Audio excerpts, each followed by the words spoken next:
Hello everybody. So I'm gonna show you a quick tutorial on how to make custom box art images for your game collection on your external drives. If you like me, you probably have lots of games, and these are some of mine. So this is what I'm gonna teach you guys how to do. It's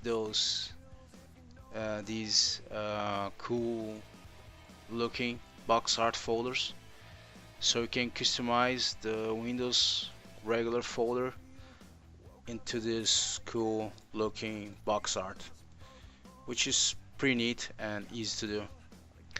So in Photoshop, you're gonna open this Photoshop file, which I'll provide in the description below.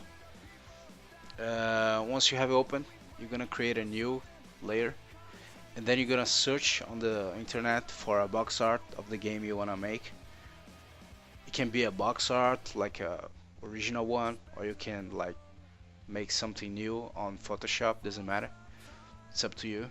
So when you find the image you want, you're gonna right click and copy the image, and then you're gonna go to back to Photoshop and select the layer you just created above all the other layers, and you're gonna go and hold Ctrl Shift V, and the image is gonna be pasted on your document. As you can see, it's kind of big, it's not good for us, so you're gonna hit Ctrl Shift T to center the image and Ctrl T to do the scale constraint, and then you're gonna hold Shift and Alt and select the edge of the scale tool, and you're gonna scale up the image until you're gonna have something to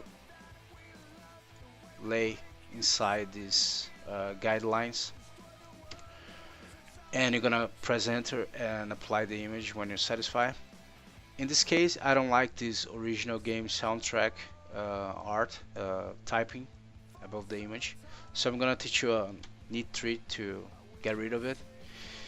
You're gonna marquee select whatever you want to take off, and with the selection on, you're gonna hold shift and backspace, and the fill pop-up gonna come out, and you're gonna use on the contents, you're gonna use content aware and hit OK. Sometimes Photoshop can be very accurate and do a good result, sometimes not. If you're not satisfied, do it again. Try to select only what you want to take out. In this case, it's okay because we're gonna transform this image into a icon image, so the resolution gonna be very low, and you're not gonna able to see any problems in the image. So when you have this done, you're gonna Control A to select the image, Control C to copy, then you're gonna hide it, select the mask layer underneath it, hold Control Shift V, and as you can see, this clipping mask, it's press setup cut like a stencil, and on the upper part you notice it's kind of bland because it's the glossy part of the box art. It's okay. So then you're gonna select the two layers above it, the clipping mask, and do the same thing, Control Shift V, and there you go. You have the bottom part, it's perfect line because it's the same image, and you're done in Photoshop. You just hit Control Shift S to save it. I usually save it on my desktop because I'm gonna throw it away. Doesn't matter the name. You hit save, okay. Then you're gonna go to a program called Axialis Icon Workshop. It's a program that can convert any type of image into a Windows icon or Macintosh icon file, which you're gonna need to make the custom icon. I'm gonna leave a link on the description for the program, but there's a lot of other applications in the internet that can do the same thing. You just need a converter. So I tend to use this because it's very fast and solid. It's a good program to make this. So in the program, you just hit open, and then you're gonna go to desktop or wherever you save the image you created. You're gonna select it. Oh, really important, really important. I forgot to mention this. You need to save this image as a PNG file. It's very important to save as a portable network graphics image, the PNG, because it has an alpha channel, which is the transparency on the image. You don't want anything white here, because if you do, you're gonna see everything white underneath it, and that's not what you want. So just remember to save as a PNG file. Okay, just save it. Okay, uh, going back to Axialis, you just open the PNG image. There you go, the image is dropped on the canvas. It's still a PNG. You're gonna go and hit this first button, which gonna convert this image into an icon image.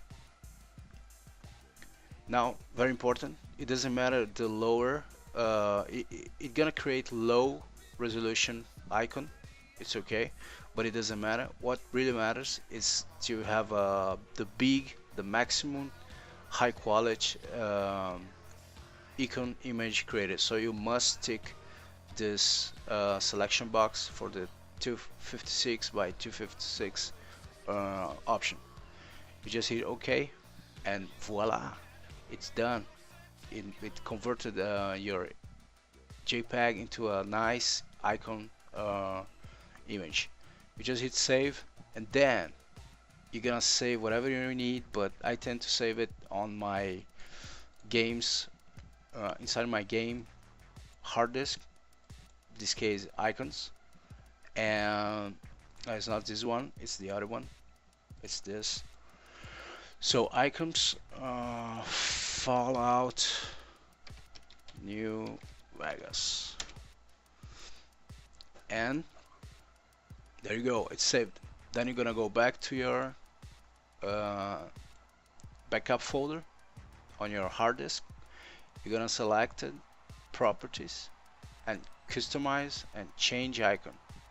You're gonna send you to the Shell32DLL, which stores all the Windows operational system icons by default. You just click browse and find the folder which you saved the icon. Select it, hit open, OK, apply, and there you go, a nice new icon for your game collection. If you like me and you have lots of games, and you used to have all your games on cases on your shelves and stuff, and not anymore because everything now is digital, this is a nice way to have your collection organized and visually appealing for whoever you want to show to. Brag on your collection, you know. So that's it. That's the oh, one more thing, really important. Just when you go back to Photoshop, just hit Ctrl Shift Z until there's nothing on the layers, and throw the first layer away, and then save your document. Don't save with the applied image, because if you do so, you're gonna lose the original clipping mask, and you don't want to do this. It's just a important tip to do. Okay, also, if you want to be real picky about it, the folder you created to store all your icons, you can right click and do properties, and make the hidden selection. If you do so, when you go to your Windows settings, you can uncheck hidden items, and then you only will see your games, not at the icon folder again. So it's a pretty nice trick to make sure your library is cool and organized. So that's it, guys. If you like this video, please give it a like, and if you want to follow me, subscribe for more videos, cool videos I might come up with. Okay, so that's it. Have fun and see ya.